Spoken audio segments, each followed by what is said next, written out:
Semalam saya nyampe Jakarta jam 23. Emang akhir-akhir ini saya selalu memilih untuk terbang malam. Pertama, terbang malam itu agak sepi, mengurangi resiko.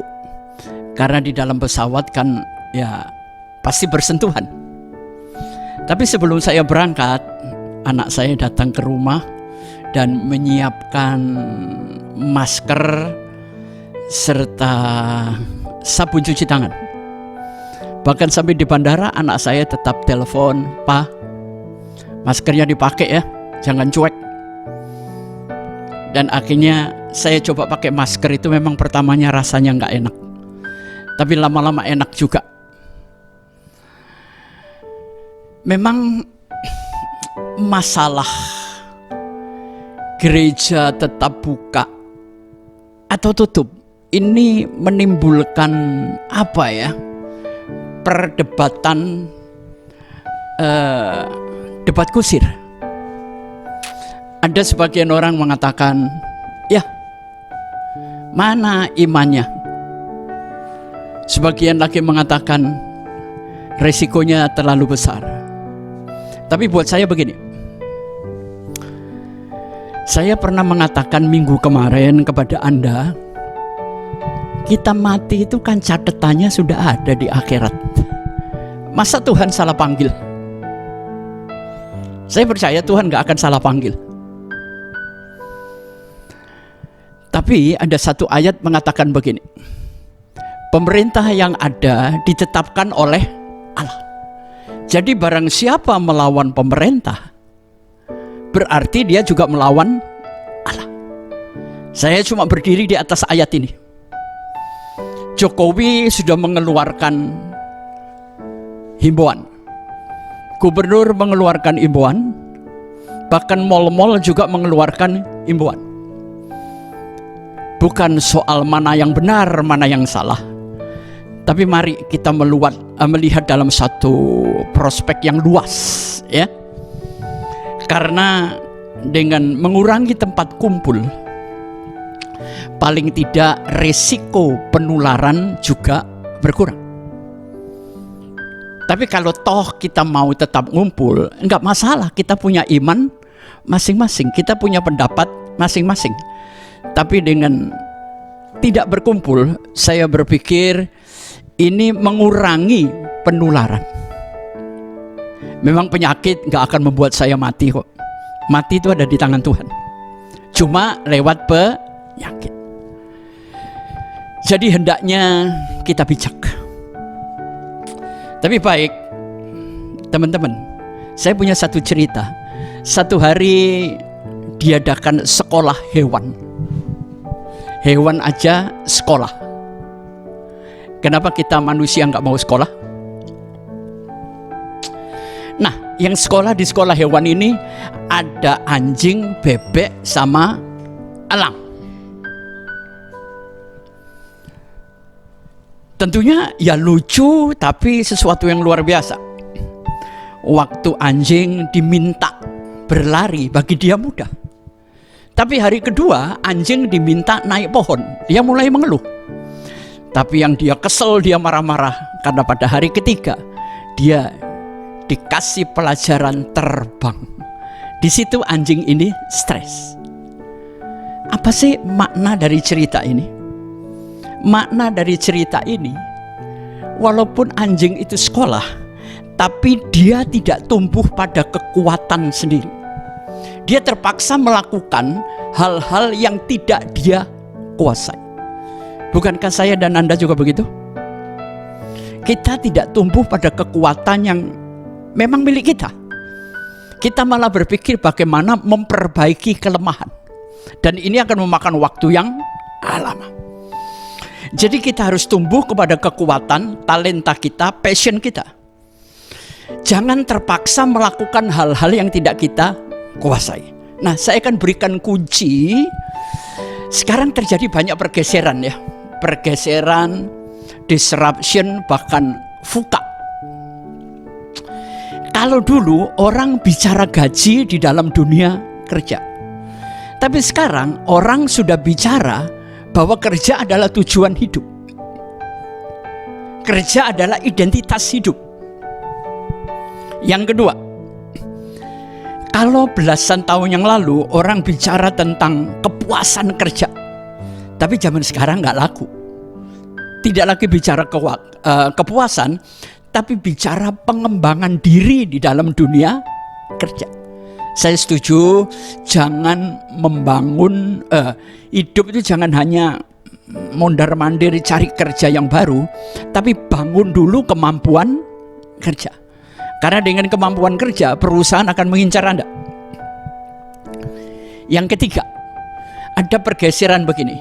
Kalau dulu pekerja butuh bos, tapi sekarang pekerja butuh coach atau pelatih, mentor. Bos sudah tidak terlalu dibutuhkan kecuali urusan uang. Yang keempat, anak-anak muda sekarang bukan berpikir tentang kekurangan dan perbaikan tentang kekurangan, bukan. Mereka semua fokus pada kelebihan supaya pengembangan dirinya lebih bagus. Dan yang kelima, kunci pergeseran dan perubahan. Dulu orang berpikir kerja adalah kerja, tapi sekarang enggak. Kerja adalah sebuah kehidupan. Jadi kita harus tahu strength base kita itu di mana. Kekuatan dasar kepribadian Anda ada di mana? Ini satu cuplikan tersendiri, tapi sekarang akan mencuplik satu kisah yang berbeda. Mengapa 10 tahun yang lalu orang itu baik, tapi sekarang orang ini menjadi tidak baik? Ada 3 pola pikir penyebabnya menurut saya. Yang pertama, karena orang yang dulu baik itu sudah mencapai hasilnya dengan kebaikan. Tangga-tangga prosesnya sudah tidak diperlukan lagi. Orang sudah tahu kalau dia orang baik.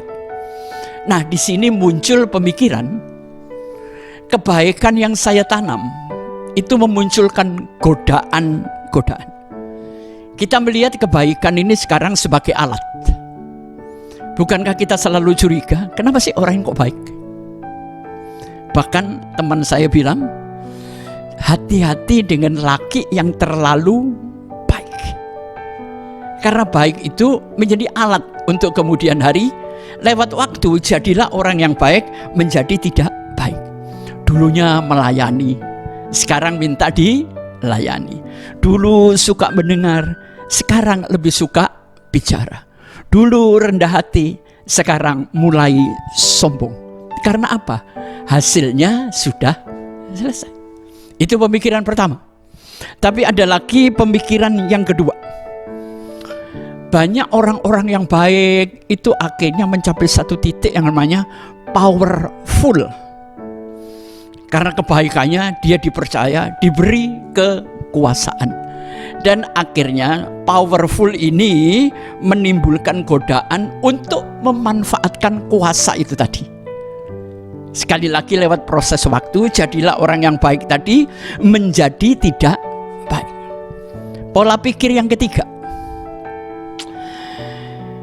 Waktu orang itu baik sekian puluh tahun, orang percaya kan, trust, dan itu menimbulkan rasa aman.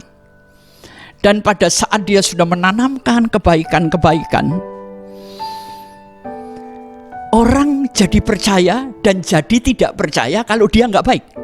Masa sih orang yang dulunya baik tidak percaya? Nggak baik, saya nggak percaya. Nggak mungkin orang yang baik itu menjadi tidak baik. Inilah peluang yang dimanfaatkan. Sehingga waktu saudara melakukan kejahatan, orang jadi nggak percaya. Kecuali Anda melihat dengan mata kepala sendiri.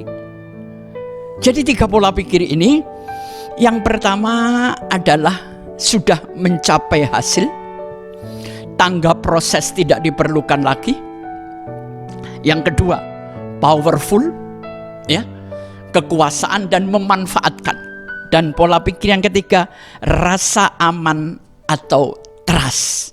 Sehingga waktu orang mendengar kabar Anda nggak baik, orang nggak percaya. Peluang itulah yang dimanfaatkan. Jadi hati-hati, baik itu bukan predikat atau label, tapi sebuah situasi.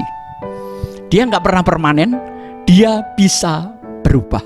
Karena firman Tuhan katakan, hati ini sangat licik. Bahkan pemiliknya sendiri tidak pernah tahu kelicikannya. Jadi kalau sudah berbuat baik, tetaplah berbuat baik. Rendah hati dan minta tangan Tuhan menjaganya. Nah, sebagai kesimpulan dari cerita-cerita tadi, saya ingin menyimpulkan kita harus punya strength base, dasar yang kokoh. Dasar yang kokoh di dalam dunia sekarang apa?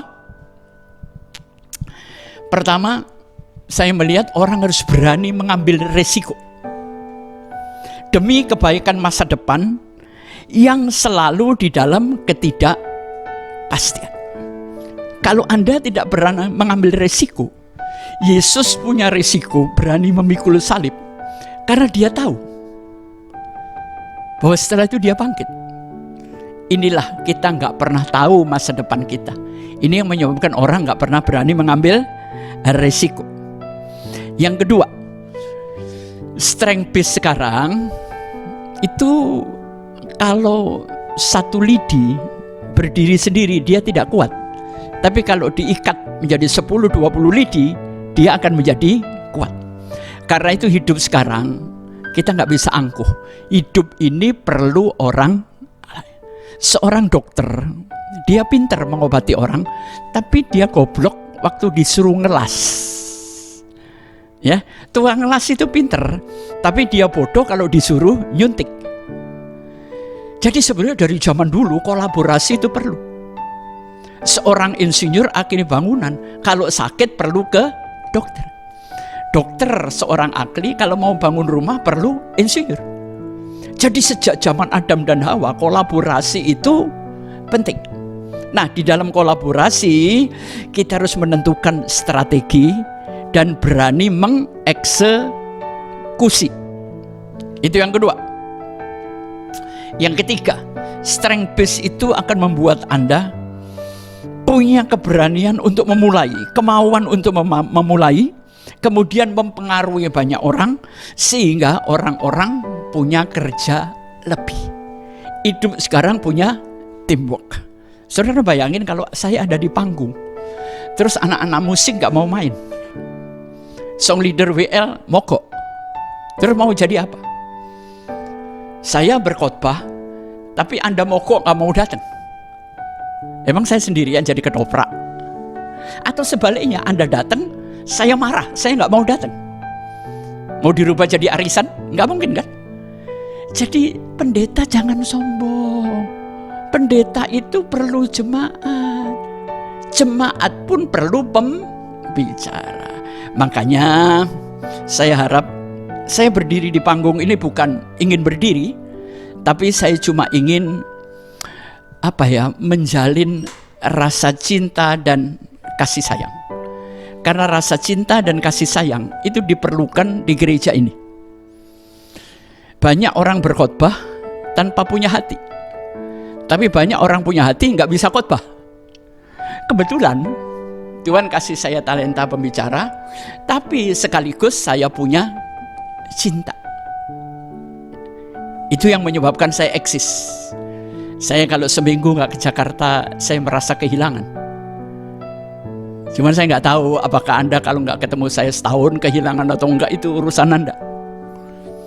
Tapi cinta tidak perlu pengakuan. Cinta tidak perlu balasan. Cinta tidak perlu dihormati. Cinta adalah cinta itu sendiri. Tapi yang jelas cinta itu butuh pengorbanan. Cinta tanpa berani berkorban itu mah gombalisme. Jadi gombalisme itu sekarang ada di mana-mana. Nah, sekarang strength base itu diperlukan karena apa? Saya selalu ingin memotivasi yang mengilhami banyak orang. Ya, saya tabur terus dengan memotivasi. Apalagi sekarang nih zaman tambah lama tambah sulit. Ya, itu sekedar kita ngobrol, saudara. Karena kalau ketemu nggak ngobrol langsung firman, otak kita nggak nyampe, ya. Tapi sekarang baik. Sekarang kenapa orang kalau mendapat persoalan itu pasti tumbang, nggak bisa bahagia? Saya ingin berikan kunci kepada Anda. Di dalam sebuah peristiwa, cari dan temukan makna.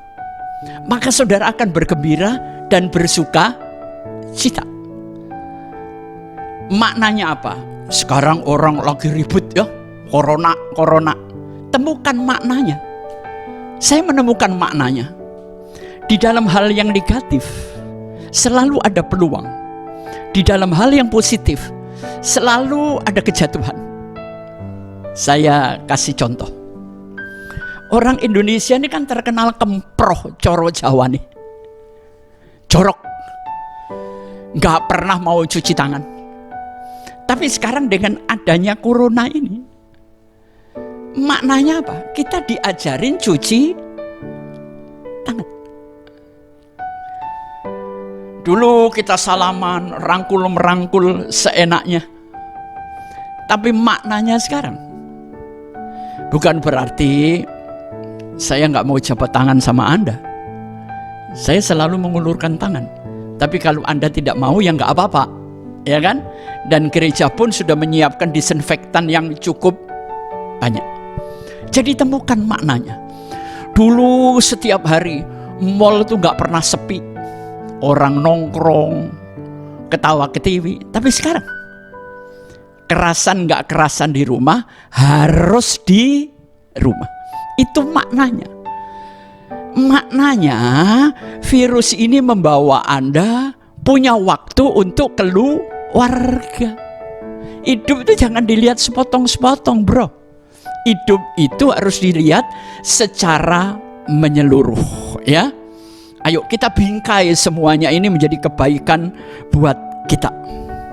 Nah, sebelum saya memulai, nanti ini kisah bagaimana di dalam sebuah peristiwa kita bisa menemukan makna. Ada sebuah kisah di perbatasan Yugoslavia waktu Perang Dunia Kedua dulu. Ada terkenal seorang bapak yang sangat kaya. Semua petugas perbatasan tahu orang ini penyelundup. Tapi semua petugas nggak pernah bisa nangkap apa yang diselundupkan.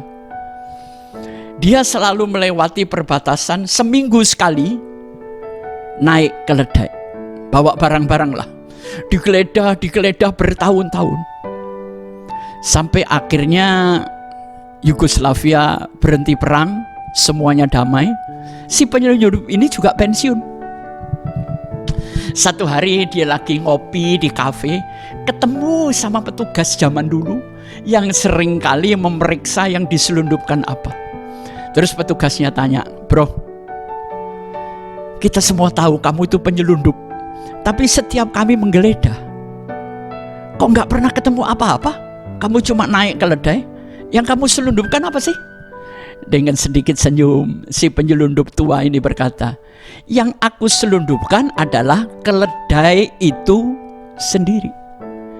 Karena harga keledai di negeri tetangga itu mahal sekali. Makna cerita ini apa sih? Kita selalu mencari apa yang kita inginkan, tapi tidak pernah mencari apa yang harus kita temukan. Setuju nggak? Ya kan?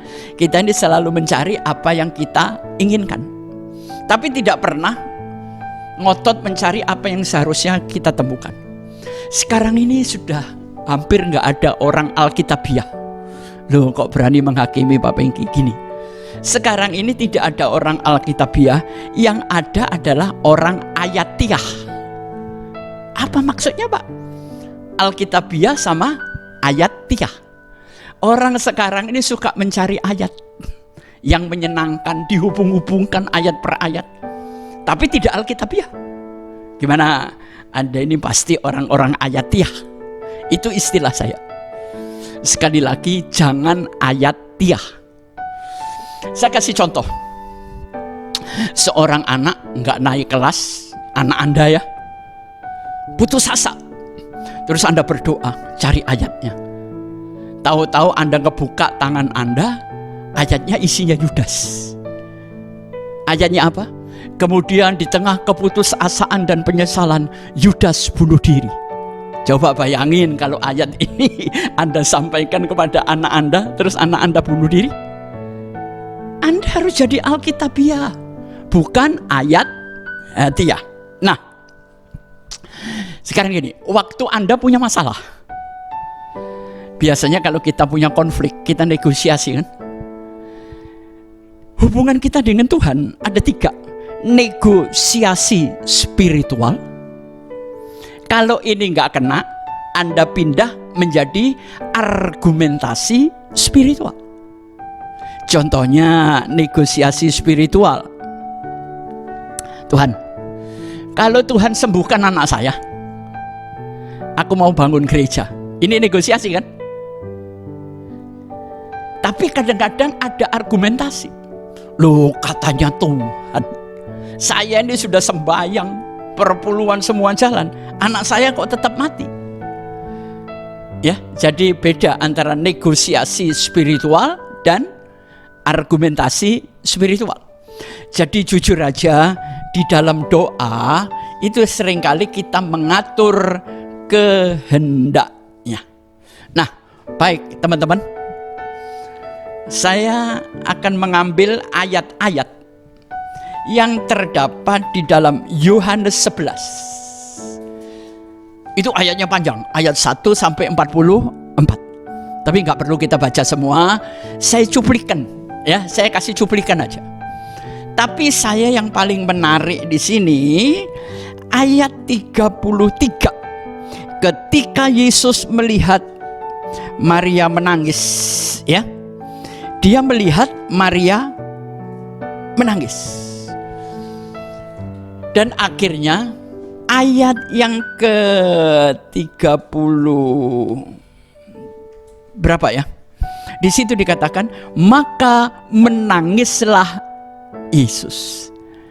Ternyata Yesus punya air mata ya. Ternyata Yesus bisa sedih. Ternyata Yesus ya kadang-kadang agak romantis, agak cengeng gitulah. Maka menangislah Yesus. Ini ayat terpendek. Anda boleh cari di dalam pasal 11. Nah, saya akan membahas 2. Kenapa Yesus menunda Lazarus tidak disembuhkan? Padahal ayatnya ngomong apa? Lazarus mengasihi Yesus dan Yesus mengasihi Lazarus. Komplit nggak mas? Komplit kan? Tidak sepihak, cinta yang berbalas. Tapi kenapa katanya Yesus cinta kok malah membiarkan Lazarus mati? Tapi setelah mati beberapa hari kemudian Yesus datang ke tempat Maria dan Marta. Perhatikan, bahasa 2 bersaudara ini sama. Padahal mereka nggak pernah berunding loh. Dia ngomong begini, Tuhan, seandainya engkau datang kemarin-kemarin, kira-kira bahasanya gitu, Lazarus tidak akan mati. Ketemu Marta ngomong begitu, ketemu Maria ngomong yang sama. Apa makna yang bisa saya petik? Ada 2 pemahaman yang keliru pada saat manusia menjalani kehidupan, pada saat manusia merasakan penderitaan, dan pada saat manusia menghadapi kesulitan. Yang pertama, Maria dan Marta ngomong begitu itu, kira-kira emosi saudara bisa ngebayangin nggak? Ada luapan kesel, ya. Perhatikan, sikap hatinya benar, dia mengasihi Lazarus, tapi pemahamannya tentang Tuhan salah. Ini loh yang ingin Tuhan Yesus kasih tahu maknanya. Kamu boleh punya sikap hati yang benar dengan orang yang kau cintai, tapi pemahaman pribadimu terhadap aku itu keliru. Aku tidak dibatasi oleh waktu. Yang kedua, yang pertama tadi ada orang yang sikap hatinya benar, tapi pemahamannya keliru. Tapi ada orang Pemahamannya benar, tapi sikap hatinya keliru. Tapi yang bahaya lagi, pemahamannya keliru, sikap hatinya keliru. Contohnya siapa, Pak? Waktu Yesus mau ke tempat Lazarus, dia ngajak Thomas nggak? Ngajak kan? Thomas, ayo kita ke tempat Lazarus. Jawaban Thomas apa? Tuhan, 10 hari yang lalu kita lewat sana, kita dilemparin batu sama orang sana. Emang kita mau ke sana? Inilah, Thomas itu tidak punya hati, nggak ada Lazarus di dalam dirinya. Bodoh amat mau mati kayak. Dan pemahamannya juga keliru. Ini yang ngeri, saudara. Sekarang ini banyak orang sikap hatinya keliru, pemahamannya keliru, maknanya jadi keliru, akhirnya doa tidak terjawab. Jadi kalau saudara mencintai keluarga Anda, sikap hatimu benar, tapi pemahamanmu tentang Tuhan juga harus benar. Sekarang gini, saudara sering mengatakan enggak, tidak ada yang mustahil bagi Tuhan. Tapi harus disambung, jadilah kehendakmu. Bukan berarti dengan tidak ada yang mustahil semuanya jadi keajaiban, tidak. Jadilah kehendakmu. Contohnya, Yesus itu mati karena apa sih? Karena ditikam? Karena dipukul? Enggak. Yesus mati karena dia ngomong begini, ke dalam tanganmu aku serahkan nyawaku. Dalam hitungan detik dia mati, saudara. Ya, ini pemahaman yang luar biasa. Saudara, jadi hati-hati. Banyak orang patuhnya gede, tapi cintanya nol. Nah, ini jadi ekstremis. Ya, orang-orang ekstremis itu kepatuhannya raksasa, tapi cintanya bukan kerdil, nol. Sehingga terjadilah ekstremis. Tapi saudara perhatikan ya, di pasal 11 ini, kenapa waktu berhadapan dengan Marta, Yesus tidak tergugah hatinya. Tapi waktu berhadapan dengan Maria, Yesus tergugah. Anda teliti, di situ dikatakan, waktu Yesus datang masuk rumah Maria, Maria tersungkur. Seharusnya waktu kita berhadapan dengan Tuhan, tersungkur dulu baru ngomong. Kalau kita ini ngomong terus sampai Yesusnya yang tersungkur, minta ampun dengan omongan Anda. Jadi hati-hati, apapun masalahmu, waktu Anda berhadapan dengan Tuhan, Anda harus tersungkur pikiran dan hatimu dulu. Nanti itu yang membuat Tuhan menangis.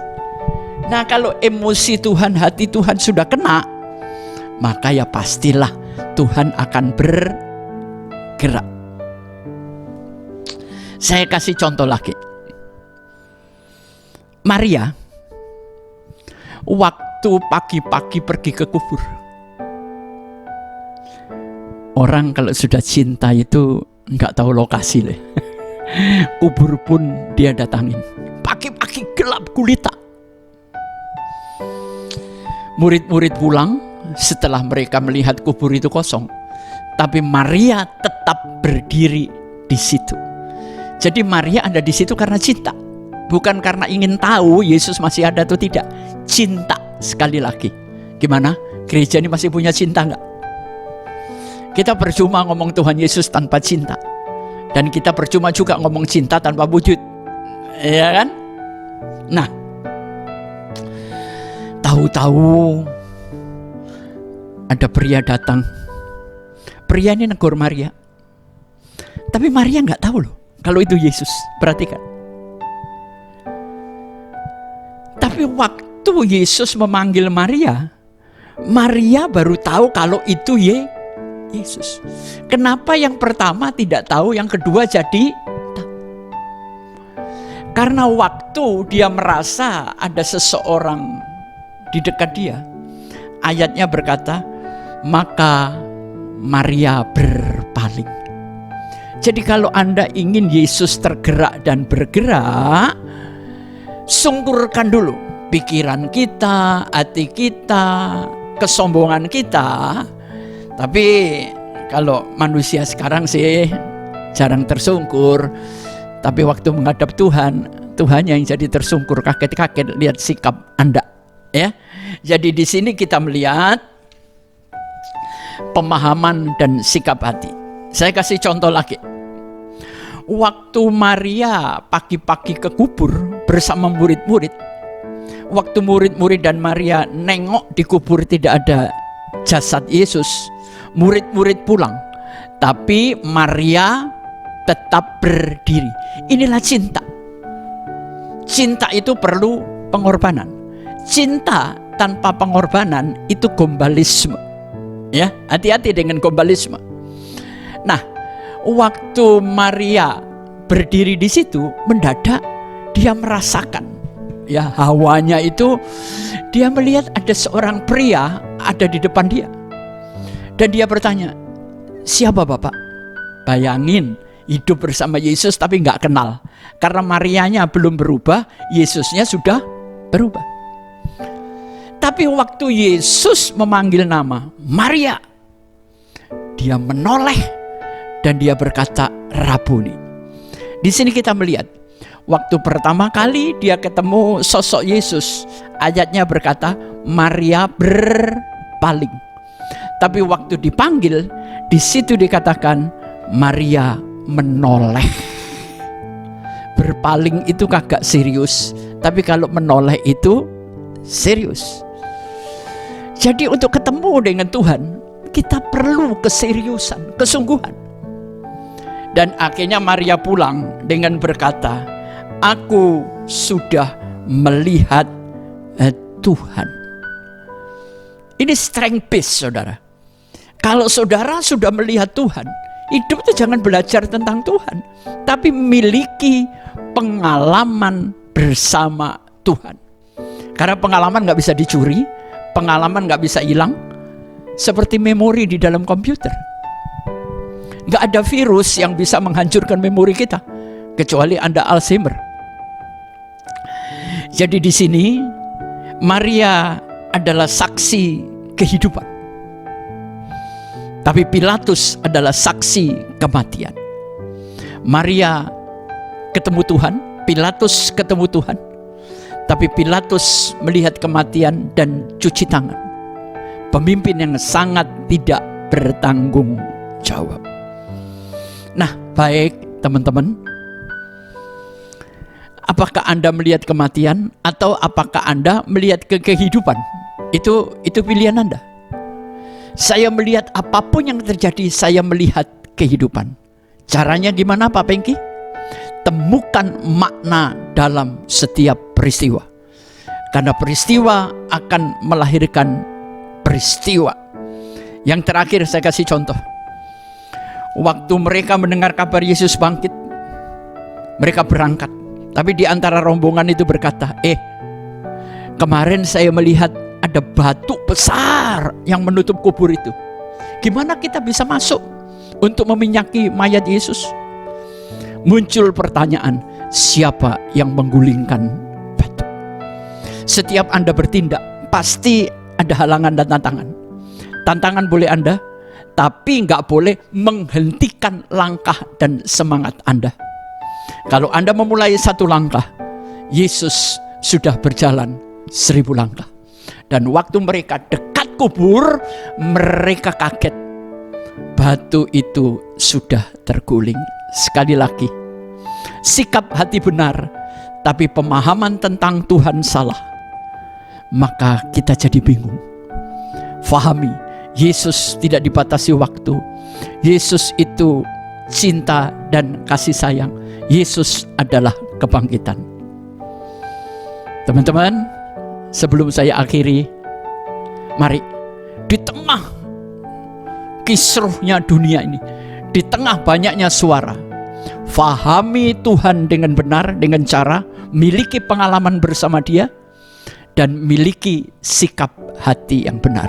Saya percaya, apapun keadaan Anda, kita tetap eksis, kita tetap happy, dan kita tetap sukses. Tuhan memberkati. Amin. Mazmur 31 ayat 24 berkata, "Kuatkanlah dan teguhkanlah hatimu, hai semua orang yang berharap kepada Tuhan."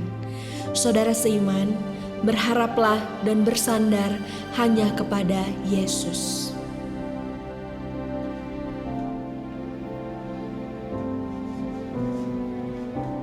You were the Word at the beginning, when we got the Lord Most High. You hidden glory and creation, now revealed in you our Christ. What a beautiful name it is. What a beautiful name it is. The name of Jesus Christ, my King. What a beautiful name it is. Nothing compares to this. What a beautiful name it is. The name of Jesus.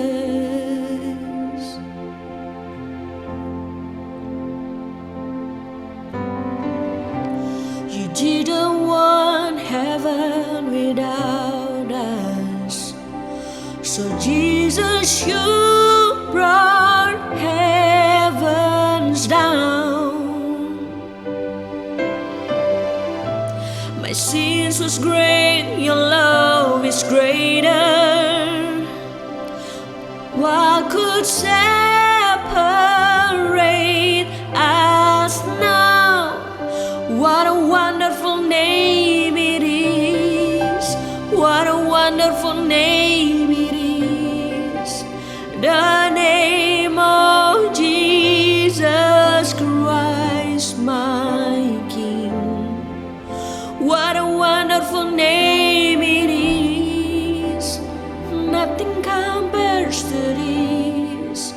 What a wonderful name it is. The name of Jesus. What a wonderful name it is. The name of Jesus.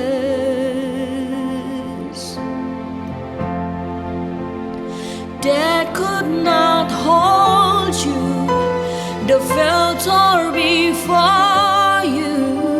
You silence the boast of sin and grave. The heavens are roaring the praise of your glory, for you are raised to life again. You have no rival, you have no equal, now and forever, God, you reign. Yours is the kingdom, yours is the glory, yours is the name above all names. What a powerful name it is. What a powerful name it is. The name of Jesus Christ, my King. What a powerful name it is. Nothing can stand again. What a powerful name it is. The